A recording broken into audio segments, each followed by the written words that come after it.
Hi folks, welcome to the Prepared Homestead. This is Travis. Thank you all for stopping by to watch. Gonna try to kill two birds with one stone today.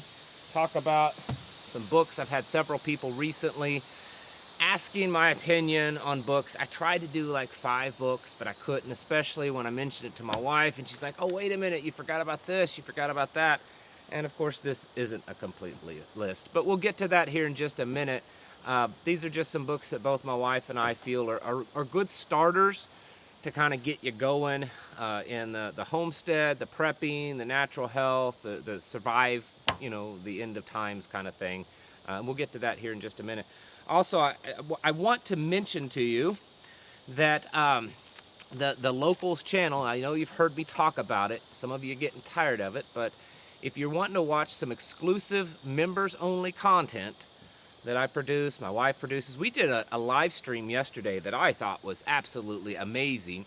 Had just the feedback that we've gotten has been really good, and it wasn't necessarily just because of us. We had a medical doctor in the chat on the live stream that was kind of opening up and talking about, the thing and all that kind of stuff that's going on, that did go on and that is currently kind of re-happening. So if you're interested in being a member to our members-only group, you can go to the link in the description below at Locals. It's the Prepared Homestead .locals.com. It's $3 a month or $30 a year, but for right now, for just a few days more, you'll be able to sign up for a 1-year subscription for only $25. So you get a whole year for $25. I post videos every day, but Saturdays usually. That's where I post the exclusive podcast, the second hour of the podcast. If you've been listening to the first hour, the second hour is posted there. We do a lot of other stuff there. So my wife, she's currently right now working on an article to put on there. So if you want to get more content, free speech, that's the big thing. Locals is free speech. We tell it like it is, and we don't hold back. No code words or anything like that over there. Anyways, I want to talk to you about food. I know, hear it all the time. You hear it from a bunch of people. A lot of other shows are talking about it too. And as of what I can tell, a lot of the other prepper channels that may be similar to mine, I can't see that they're wrong. They're exactly right. Popular Report was talking about the backlog of cargo ships down in Panama Canal. Absolutely correct. Pinball Preparedness, I believe he did a video in the last day or two, maybe it was this morning, talking about, corn and wheat here in America, how it's not doing so good. I think it was Pinball, it may have been someone else. They're all absolutely right, and we're watching I don't even know how to put it anymore. I've used all the clichéic words, I think, so far, but we're watching really a slow death. That's to put it very bluntly, is what we're watching. And it's not just here in the United States, it's globally. We're watching things happen globally. I believe very dearly in my heart, and I know that many of you also believe this, that this is all orchestrated. This is part of this great reset. It's part of, depopulation that they're wanting to do. It's part of control so that they can get us eating the abomination and disgusting stuff that they want to, bugs and bug milk. Have you seen that one? Roach milk. Oh yes, they're saying it's so healthy for you. Roach milk. Yeah, I'm not joking. Look it up. And then all of this lab created, meat that's made from like human cancer cells and all this kind of stuff. Anyways, but it is getting bad. And I wanted to briefly list off, and I know that this is not a complete list. I just know it's not, because I've heard of others. I just couldn't find, hardcore evidence. What I have here is a list of countries that have indicated. They've not said that they're going to, so don't put words in my mouth. But there has been some indication over the last few weeks that they might consider restricting some of the exports of their food. There's also been on this list, some of these countries have talked about nationalizing certain industries. Maybe, precious metals or rare earth metal industries or something like that. So these are things revolving around food and technology that countries are starting to, say maybe we don't need to be exporting as much. And the reason is, at least on the surface, is so that they can protect their own people. They're watching food prices go up, especially these developing nations where people don't have a lot of money. And they see food prices go up, and that means they're going to have mass starvation. And if they have mass starvation, or at least a very difficult time for a lot of their people to get food, then the people could turn against them. That's exactly what could happen. So as a ruler, you know, you don't want your people super fat and just eating everything they can. You either want them unhealthy, in an unhealthy way. And when I say super fat, I don't mean like weight. I mean having plenty. That's what I should have said. Yeah, you want them fat and unhealthy, but you don't want them necessarily to have plenty of everything. But yet you don't want them to have nothing. You know, if the food prices go up, the availability goes down, you could have a nation of people revolting. So anyways, we'll get into this. France is a country that has alluded to the fact that they might, maybe, this is not set in stone, but that they might restrict some of their exports of wheat. Mexico, Chile, Bolivia, Peru, Argentina. Those are all, you know, South American countries that's all talked about the possibility of restricting some of their, they've either talked about it or they have done it. Maybe they've done it already, or they've announced that they're going to do it, or maybe it's just been, you know, well, it's possible we could do this.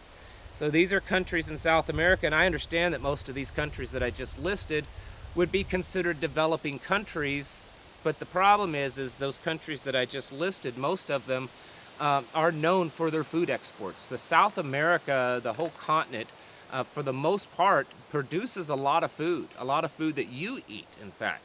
You know, we're talking about growers in whether it's Russia, Ukraine, or Africa, or parts of Asia, or Europe. Most of that food stays on that side of the hemisphere, for the most part. I know I'm very, very generalizing, but for the most part it does. But when it comes to food here in America, we get ours, a lot of it, that we don't grow, from South America and from Canada.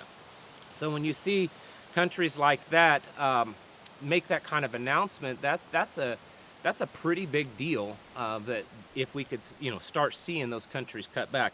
China, they've already announced that they're cutting back on rare earth metal exportation, and China has really set them up. They're really smart about this. They've set them up to the point that they control, depending on what figures you look at, anywhere between 80 and 90% of a lot of the minerals and rare earth minerals on this planet. Whether they own the mines, or they're in China, or they have a controlling share, or they run the mining company, or they're in some form or fashion throughout the whole supply chain of that kind of stuff, they own and control a lot of it. And that's a bad deal. India, of course, is the big one. Just recently, you all know that India announced that they're cutting off their exportation of most of their rice. They produce 40% of the rice for the world. And if you exclude the rice that they're not restricting, you're looking at anywhere between 25 to 40% of the world's rice is being cut out. That's a pretty big deal. Along with India, because of India, with them cutting off their exporting of rice, that means people are going to be running to other countries that produce rice. And 3 of those countries have already hinted that they might do the same, because if everyone's running to their country, sure, it could make them some money, but then if they don't have enough to feed their own people, like we said, that's a bad deal. So Thailand, Vietnam, and Pakistan have all indicated that they might possibly restrict their exportation of rice. And then if you look at here in the United States, with the wheat crop in large places not doing so good, corn in many places, I understand. I always get the people like, well, we live in the corn area, blah, blah, blah, and it's doing great. That's true. But there's also a lot of areas that corn is not doing good, that corn did not germinate, that corn got flooded, or it was too dry, or it got blown over. There's all kinds of problems throughout the United States. So the corn crop, especially here in Missouri, northern Missouri, down here in southern Missouri, we've done pretty good, except we don't produce a lot of big crops down here. So northern Missouri produces most of the big crops for the state, and it's not doing good at all. They've had some serious drought issues. Kansas produces a lot of the wheat for this country, and they're not doing so good at all. The wheat crop, there's been reports, I have heard firsthand reports, meaning farmers have contacted me personally and said that, you know, it was better, it ended up being cheaper for us to just plow under the wheat and plant something different or do something different than to hold on to that. We're seeing that. Of course, you know, how many tens of millions of chickens have been killed in the last couple of years. Pork farms have been shut down, 35 just recently by Smithfield. 4 poultry plants have been shut down by Tyson.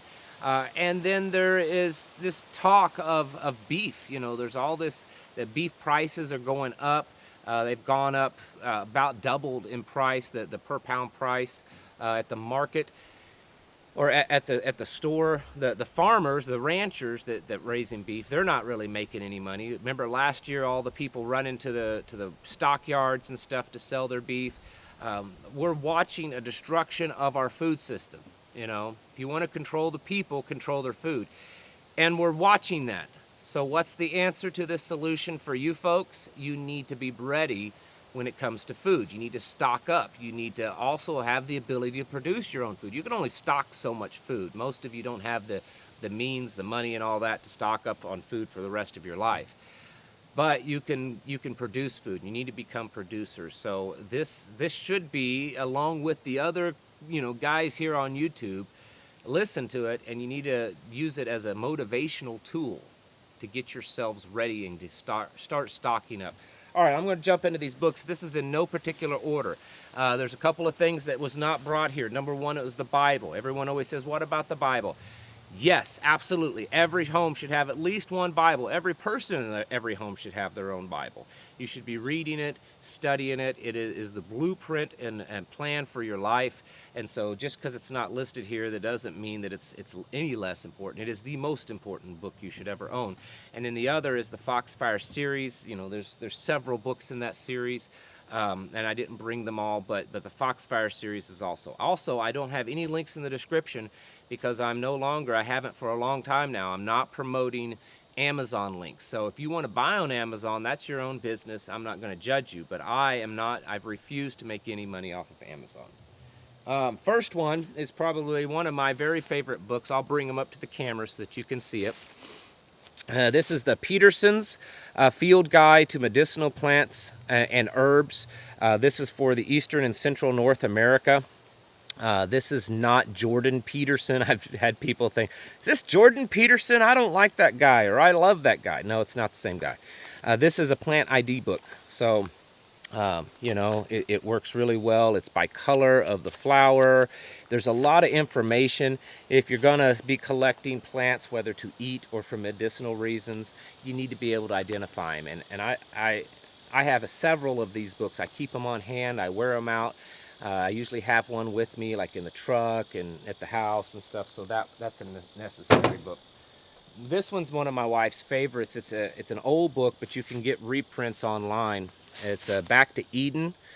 This isn't specifically talking about gardening, like the Back to Eden garden method. This is an herbal book, and it's very comprehensive listing of how to treat diseases with herbs and your diet and stuff, and it's very, very good. Jethro Kloss is the author, Back to Eden, so you can look that one up. Then another one my wife wanted me to mention for dental, because you know what? You can take care of your body in a lot of ways, but if your teeth go bad or it breaks off, you get an infection or something, you could die. No matter how healthy you are, your teeth are really important. This is an important book to have. There's the author, and here's the book, Holistic Dental Care. My wife loves this. We use this a lot. In our home. Another one that my wife demanded that I'm just kidding, demanded that I show. It's this one here. There's the author. All right, you see that? If you can take screenshots or pause if you need to. So there's the book. As you can see, it's a very large book. How to, all these different diseases and symptoms and things, and how to naturally treat them. Another really good one. trying to pick up the pace because I'm moving, I'm dragging along here. This one here is a really good beginner and intermediate when it comes to herbal stuff, the complete medicinal herbal. Now it's not a very big book, but it is very detailed with what's in here, so it gives you pictures and how to use different plants and stuff. So this is certainly definitely a good beginner and even an intermediary level of book, but definitely a good one. Yeah, Penelope, there's the name, there it is. All right, moving on. I think that's all the natural stuff. For allopathic medicine, this is a must. Big, thick book, teaches you all kinds of things when it comes to first aid and medical. Definitely a must book right there. There you go. All right. This is an older one, but still really good. Nuclear War Survival Skills. You know, there's the author. Even if we don't end up in a nuclear war, there's still a lot of good stuff in here of how to take care of yourself. And even if it's like a dirty bombs or just some type of radiological event, this would definitely come in handy. Man, I'm going through them now. I've picked up the pace. This one, I call this the Prepper's Bible. I'm not just, you know, being sacrilegious to the Bible, but this is what I call the Prepper's Bible, and I absolutely love this book. I have worn 2 or 3 of them out. Dare to Prepare by the Deos. Some of you that's been in preparedness for a long time are familiar with who this is. It's a very big book. I think this is their newest one. This is one from 2020. This covers just about every area of preparedness. It's got a lot of focus on food storage and how to properly store food and determine if it's safe to eat and all that kind of stuff. So there, that's another one. And then last but not least, this is more on the homesteading sort of thing, is this. The Encyclopedia of Country Living. This is by Carla Emery. And I don't know if this is the newest one, but you don't need to get a new one. She passed away, and I think now her children are doing the thing. So this is like a 50th anniversary, but you know, even one that's a little older than this is fine. This is a very large book, and it covers so much when it comes to homesteading, raising animals, how to set up your homestead. A lot of detail. So if you're planning on doing kind of off-grid or even on-grid homesteading, you know, kind of self-sufficient, especially if you're new to it, this is really a must. I think that covers all the books that I had. And like I said, the Firefox books or the Foxfire books are also if you're not familiar with them, it was written many years ago. Interviewing these old timers that lived up in the Appalachian Mountains, and they were telling the old ways of doing things. So it's a really good book series to have. It's been out of print for years, but you can usually find it used online if you dig around or at bookstores. Anyways, you need to have a comprehensive library. I mean, this is just like scraping the surface, folks. You need to have a comprehensive library, and also a library just to live life. You know, if things are down for a long time, and we're here on this earth for a long time, you might have to be, you know, teaching your children completely out of the library, not being able. You should be teaching your children anyways, but I'm saying you may not be able to order homeschool curriculum and stuff like that. So you need to make sure you have a good set of books. You know, a couple years ago, I think, one of the local libraries in the small town, they were having a sale, and they sold off one of their big sets of encyclopedias. You know, you see in the libraries, the real big ones. Didn't look like it had ever been used, and I think it was dated from like the early to mid 80s. And I understand some things are out of date, but it was also back before they were really censoring stuff. So we bought it. I think I paid like $4 or $5 seriously, and I've brought home 2 big boxes like this. Having stuff like that on hand is not a bad idea. Don't forget this kind of prepping too, because we certainly want to pass on. And even if the world doesn't end in the sense of like some kind of apocalyptic movie, we are already watching. I had someone point out the other day to me of how much stuff online has already been changed. Glenn Beck has been talking about how artificial intelligence already can, and most likely is, and definitely will, be changing stuff online. So things like Wikipedia and other sources online, books and stuff, could be altered and censored because, well, we want to make sure that it's, you know, that it's politically correct, and that it doesn't support, you know, any kind of weird ideology that they would consider weird, like freedom and individuality and God and family and morals and traditions. So if nothing else, having books so that you can teach your family the truth is going to be a good idea. Folks, you need to be getting your houses in order and preparing yourselves mentally, physically, and spiritually. Thanks for watching, and I'll catch you in the next video.